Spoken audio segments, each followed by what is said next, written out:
Have you ever met someone who is absolutely convinced of their own goodness? I'm not talking about someone who is simply kind or generous, but about someone who sees themselves as incapable of doing harm, someone who sees themselves as a model of virtue, flawless in their intentions, free of hatred, rage, or selfishness. These kinds of people often seem calm on the surface, self-assured, moral, even inspiring. But over time, something about their presence begins to feel unsettling. There's a rigidity in their voice, a look that silently judges, a need for control hidden behind smiles. And if you dare confront them, if you even hint that they too have flaws, they get offended. They deny it. They reject the idea vehemently, because in their inner world, there's no room for what's ugly, contradictory, or simply human. They have become their own idol. And that, as Carl Jung warned, is a deeply dangerous sign. What happens when a person convinces themselves they have no shadow? What kind of being does someone become when they can no longer see or accept their dark side? Jung was clear. The more you deny that part of yourself, the more powerful it becomes. The shadow doesn't vanish because you ignore it. It simply hides deep in your unconscious and from there begins to run your life without your awareness. Like an underground current, it drags you in directions you don't rationally understand. It pushes you to hurt, to sabotage, to judge, to repeat destructive patterns. And worst of all, you do all of this while believing you're doing good, that you're on the side of reason, justice, and morality. There's ancient wisdom in the idea that the most dangerous people are not necessarily the most violent, but those most blind to their own darkness. Because someone who acknowledges their shadow can try to manage it, work with it, even transform it into creative power. But someone who denies it becomes its puppet. From the outside, they may seem strong, balanced, good. But inside, they carry a storm they don't understand, don't admit, and project onto everyone else. Think of the fanatics who have destroyed lives in the name of righteousness. Think of the people who, convinced they are always right, have made their partners, children, and friends miserable. Think of yourself. How many times have you said, "I'm not like that," when someone confronts you with an uncomfortable truth about your character? How many times have you felt that the worst parts of you couldn't possibly be yours, that they were just a mistake, a bad influence, a rough moment? It's understandable. No one likes looking at the monster in the mirror. But if you don't do it yourself, life will do it for you, and it won't be gentle. Denying the shadow is like having an open wound and covering it with a dirty bandage. You can't see it, but it gets infected. Sooner or later, it starts to ooze into your relationships, your emotions, your decisions. You begin to repeat the same mistakes, to attract the same harmful people, to react with anger or guilt without knowing why. The soul doesn't tolerate lies for long. And denying who you are is the biggest lie of all. Jung was no moralist. He didn't believe the problem was having darkness, but rather not knowing what to do with it. We all carry within us petty desires, envy, resentment, hunger for power, destructive impulses. We are not angels, but we are not demons either. The key is to recognize our complexity, to stop acting like we are made only of light, because that artificial light, that perfection built to please or to control, is exactly what keeps us from true integrity. Some people spend years building an image of themselves, the self-sacrificing mother, the strong man, the loyal friend, the exemplary woman. But when that image cracks, due to a betrayal, a crisis, a failure, they no longer know who they are. They collapse. They feel empty, because they confuse their mask with their identity. And what lay beneath, the shadow they never wanted to see, now swallows them whole. Accepting your shadow doesn't mean acting on its impulses. It doesn't mean surrendering to inner chaos. It means acknowledging that it's there, that it's a part of you, that you're not as good as you'd like to believe, but you're also not as bad as you sometimes fear. It means stopping the harsh judgment of others because you know you too are fragile, contradictory, imperfect. And from that place of humility, transformation begins. People who have faced their shadow often have a hard-to-define quality, a kind of depth you can feel, an honesty that doesn't need grand speeches. They don't need to appear perfect because they've made peace with their imperfections. They're not afraid to show vulnerability because they've already visited their inner hell and returned. They don't try to control others because they've already faced the tyrant within themselves. They are freer, more authentic, more human.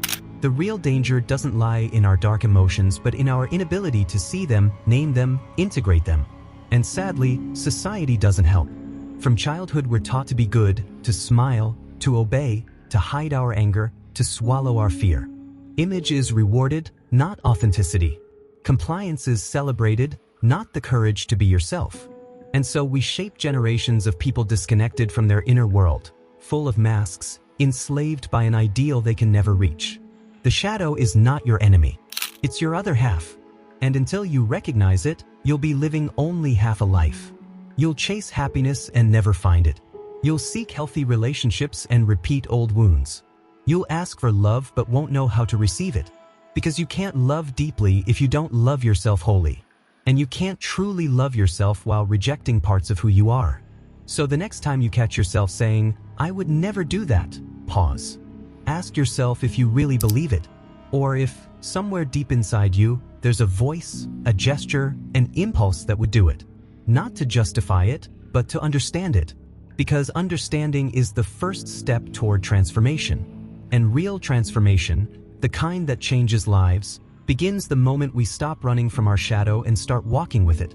There is no deeper freedom than the one that arises when we stop pretending. We live trapped in the idea that we must be acceptable in the eyes of others, as if external judgment had the power to validate our existence. That's why we build masks. The one who's always okay, the one who never gets angry, the one who can handle everything. But those masks are heavy, and the longer we wear them, the more we forget who's underneath. The shadow feeds on rejection.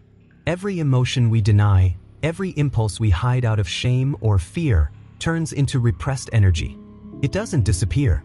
It remains. It becomes sarcasm disguised as humor. It turns into envy that we criticize as if it were concern, into manipulation masked by kind gestures. And the worst part is, we often believe we're acting with good intentions. We believe we're helping, protecting, correcting.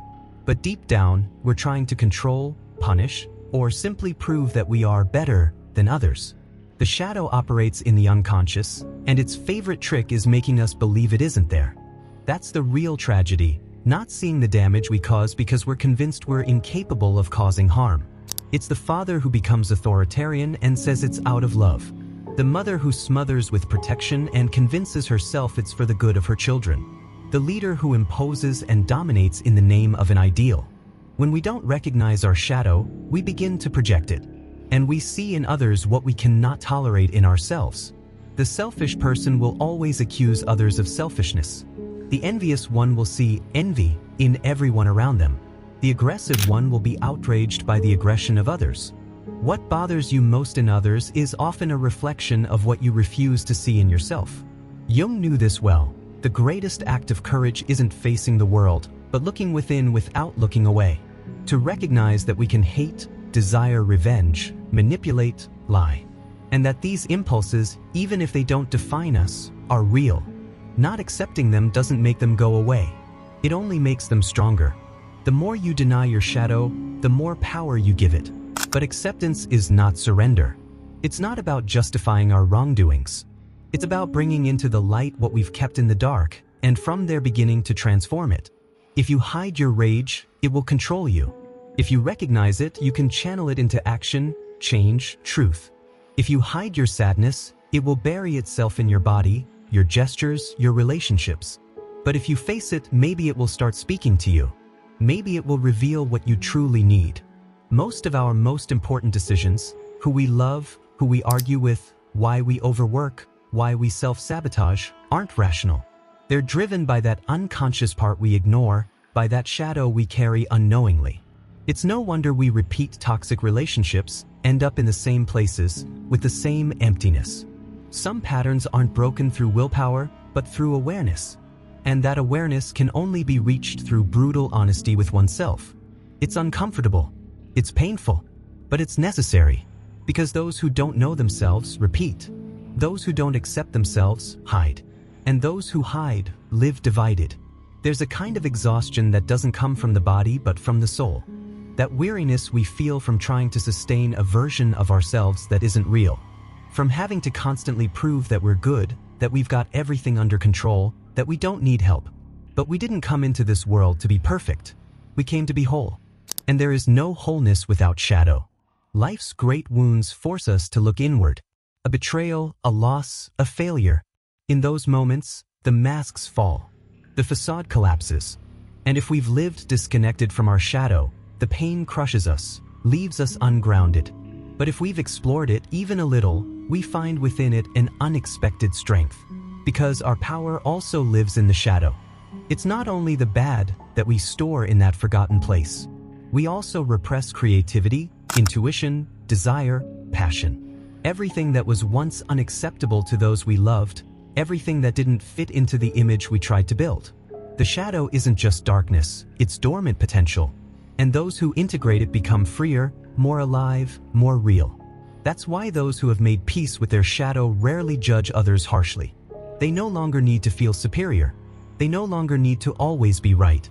They've come to understand that we're all fighting something, that we all carry wounds, contradictions, moments of darkness. Compassion is born from that recognition, not from believing we're good, but from accepting the human within ourselves. And yet, it's still more comfortable to pretend, to say, I'm not like that, to point fingers, to cling to the light as if it were a shield. But light that doesn't pass through shadow is blind, superficial, fragile. It fades at the first storm. Only the light that has descended into the abyss and returned is true. Only those who have cried for their own darkness can understand the pain of others without fear, without judgment, without masks. Perhaps that's why so many people avoid silence. Avoid being alone. Avoid looking inward, because they sense what they might find. But it is in that encounter where real transformation begins. Not the kind that turns us into something we're not, but the kind that brings us back to what we've always been before we learn to hide. Walking into the shadow is an act of humility. It means admitting that you don't know everything, that you don't control everything, that you're not immune to mistakes. But it's also an act of love. Love for oneself, for who we truly are when no one's watching. Love for others, when we stop demanding perfection from them in order to accept them. Maybe the problem isn't that we have darkness, but that we've learned to fear it. And maybe the great revolution isn't to eliminate it, but to integrate it. To stop dividing ourselves between good and bad, between light and shadow, and begin to live with more depth, with more awareness, with more compassion. Because only when we stop pretending to be all light, do we begin to truly shine. And that light, born from the honest recognition of what we are, is the only light that can heal. Not just ourselves, but also the world around us. Every human being, at some point in their life, feels the inner tremble of a truth they can no longer hide. It's not a grand or necessarily philosophical truth. Often, it's just a quiet whisper that says, this thing you're doing doesn't represent you, or this feeling isn't new, but you've buried it so deeply that now it hurts. It's in those moments, when the mask slips off, when the forced smile dissolves, that one truly comes face to face with themselves. And what they see isn't always beautiful, or heroic, or strong. What they see is human, incomplete, contradictory, and yet deeply real. We've been taught to run from that reflection. We were raised to believe that the right thing to do is always move toward what is good, positive, and acceptable. As if life were a straight line from ignorance to virtue. As if we weren't all a mix of light and shadow, noble thoughts and dark desires, generous gestures and impulses we ourselves can't always explain. The real danger isn't in having a shadow, it's in pretending we don't. Because what is denied becomes twisted. What is repressed becomes distorted. And what is not accepted inevitably ends up ruling us from the dark. Jung understood this with chilling clarity. He knew that human beings don't destroy themselves because they're evil, but because they become disconnected from themselves. Because by rejecting their shadow, they end up projecting it onto others, fighting it outside themselves, repressing it with violence, or justifying it with moralistic arguments. The fanatic, the control freak, the passive-aggressive all have one thing in common: an unrecognized shadow that tells them how to live without them even realizing it. And the world is full of them. Full of good intentions that destroy, of ethical speeches that enslave, of righteous behaviors that slowly kill the soul. But what would happen if we stopped running? What if, instead of pretending to be perfect, we sat down in silence and listened to the part of ourselves that scares us the most? At first, chaos might come.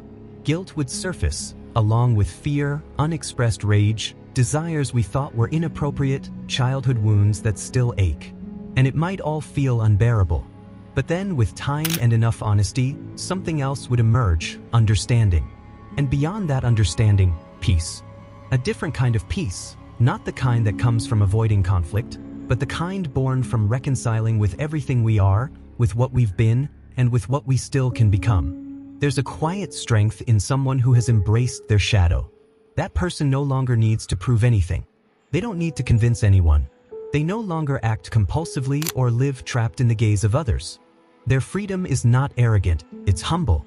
Their words don't seek applause, they seek truth.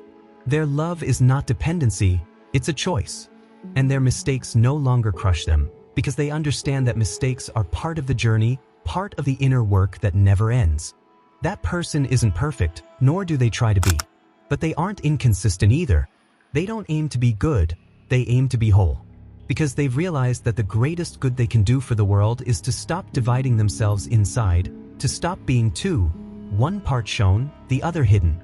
They've chosen to be one single being, complex, imperfect, but genuine. And from there, from that integration, they can look at others with real compassion. Not from above, not from judgment, but from recognition. I've been there too. I've felt that too. I also have wounds that still bleed.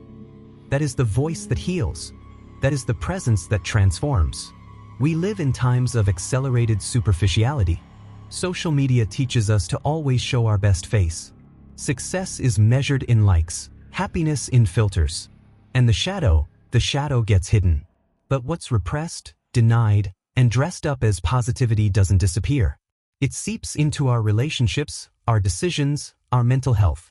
It shows up as unexplained anxiety, existential fatigue, repeated breakups, and voids that nothing seems to fill. That's why so many people are broken inside, even if from the outside they seem to have it all. That's why so many look for answers in the noise, not realizing that the real way out is through inner silence. Through daring to look. Accepting the shadow is not a linear path. There will be days of clarity and days of confusion. Sometimes you'll think you've integrated it, only to suddenly find yourself acting from it without realizing. That too is part of the process. It's not about reaching a final state of perfection, it's about staying awake. About living with the willingness to look at yourself without excuses. To ask for forgiveness when needed. To forgive yourself. To stop making excuses, but also to stop self-punishing. Because in that delicate balance, in that brutal but compassionate honesty, a meaningful life begins to take shape. A meaningful life is not a life without darkness. It's a life where every part has its place, where nothing is repressed or worshipped, where you can walk with dignity even while knowing you're not perfect. In that life, there's room for mistakes, for emotion, for desire, for contradiction. There's room to be human. And that is the most valuable thing we can offer ourselves and those around us. Real, whole, imperfect, living humanity. The path to that life begins with a simple but difficult decision: to stop running, to stop fearing the shadow, to start walking toward it with open eyes, with a willing heart, with the humility of someone who knows this isn't about conquering, but about understanding, and with the courage of someone who knows that only by integrating who we are can we truly love. Love without masks. Love without conditions. Love without fear. Because at the end of the day, the only truly dangerous thing in a person is not their shadow, but their refusal to see it. It's not what they feel, it's what they deny. It's not what they desire, it's what they repress. Real violence doesn't come from impulse, it comes from disconnection. Lasting harm doesn't come from mistakes, it comes from the pride that refuses to admit them. That's why the real darkness isn't what we carry inside, it's our blindness to it. But when that inner door opens, when that light turns on, not to judge, but to illuminate, something changes forever. You begin to live with more depth, more freedom, more love. Not because you've eliminated the shadow, but because you've embraced it. And those who embrace their shadow no longer fear the shadow in others. They become a refuge, a lighthouse, a presence. They become, in the deepest sense, human.